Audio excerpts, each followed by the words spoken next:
Yeah, y'all. One LVZ back with another video. Like, share, subscribe, peep game. Doing this shit really take a toll on you sometimes mentally. I mean, seriously, sometimes this shit is mentally fatiguing. Cause you want to scream sometimes when you see shit. Last night, I get home from Blacksburg, Virginia. I worked all day. I worked up in the fucking mountains. I had to work around a fucking Confederate flag in fucking racist ass Blacksburg, Virginia. And I'm working my ass off in a dirty ass house. And I come home and I finally see my son. And I pick my nephew and my son up. And they go in their room and play video games. Something real innocent and simple. Something you think they can't be in any harm's way, and neither can you.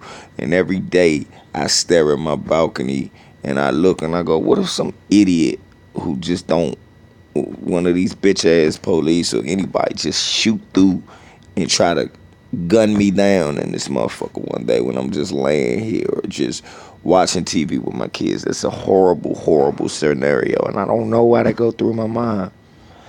And then last night, I watched it happen to a woman. 28-year-old, rest in peace, Atatiana Jefferson. Atatiana Jefferson.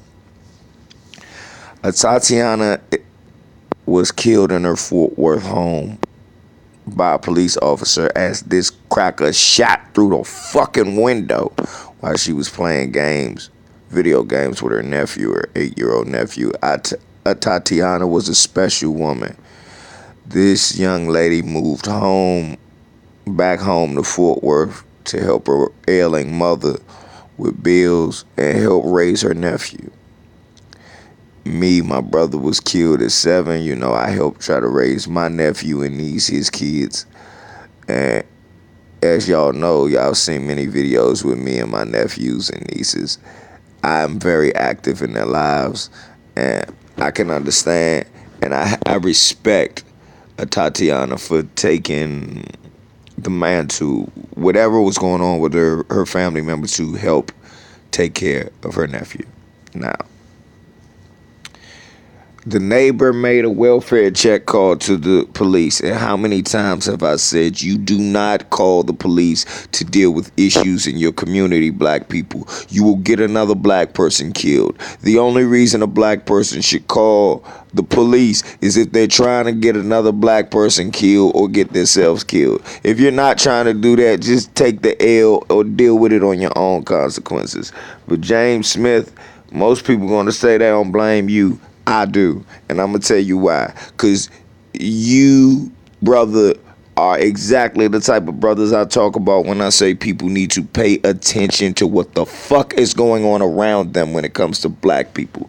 You cannot be impervious to the news, and you cannot be oblivious to what's going on. We do not have the right to call the police. We should expect nothing other than to be murdered when we pick up the phone and call the police. Over the past 10 years, you have seen, I'm 42. Over the past 42 years, I have seen nothing good out of people calling the police. Nothing good comes out of it. I remember somebody broke in my house. I called the police one time because I had, at the time, my stepdaughter, my son, all of them was here. My girlfriend at the time was real nervous, so she'd rather me call the police. So I called the police, and the motherfuckers end up asking more questions about me than they did about what happened with my house.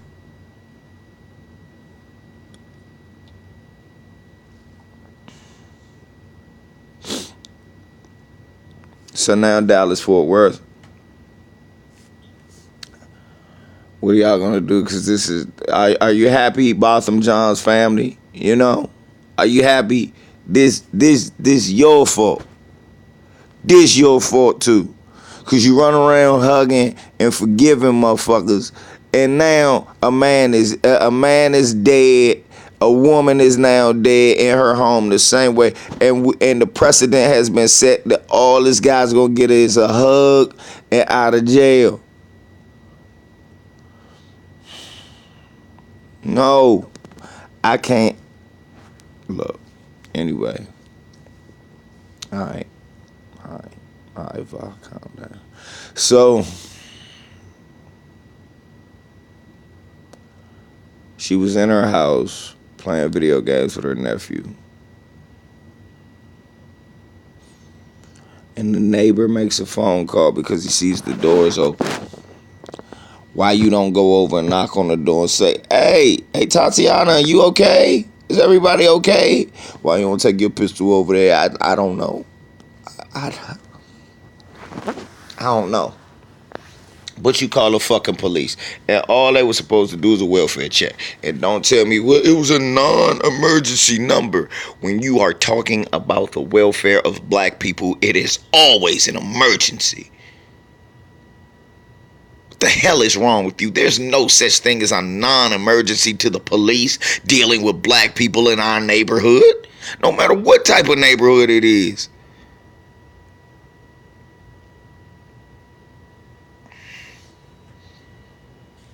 Fort Worth police are protecting this officer. They won't release his name. They won't, but they will release a body camera of him shooting through the window and murdering this girl. And they will release, oh, it was a firearm in the house. So the fuck what?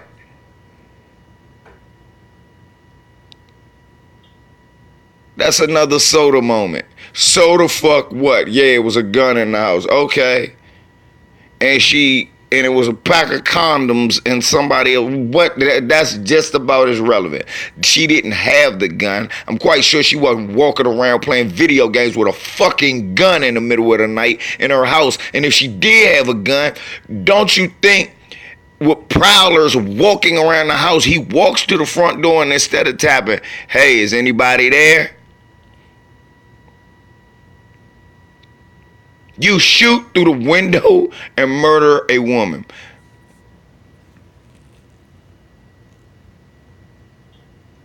This is exactly what this is. This is murder. There's no way around it. And us as a people, we cannot continue to keep letting this happen with no backlash, with no repercussions to the people who continue to murder our children, our women, and our men with impunity. And the only thing they seem to get is hugs from our fucking relatives. Yes, I blame Botham Jean's family for this shit. I've been to Dallas, been to Fort Worth, and guess how I did it? I flew into Dallas Fort Worth Airport.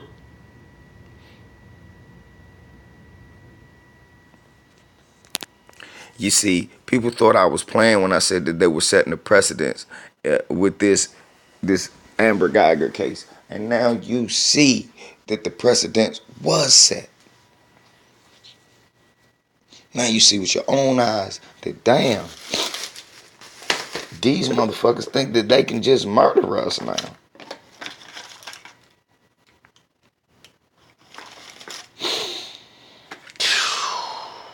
Black folks, they had to pay for this one. They should have paid for the Botham Jean one. But Botham's family was weak. I said it. They were weak. They were capitulators, and they truly didn't love their family member the way that you should love a family member, as far as I'm concerned.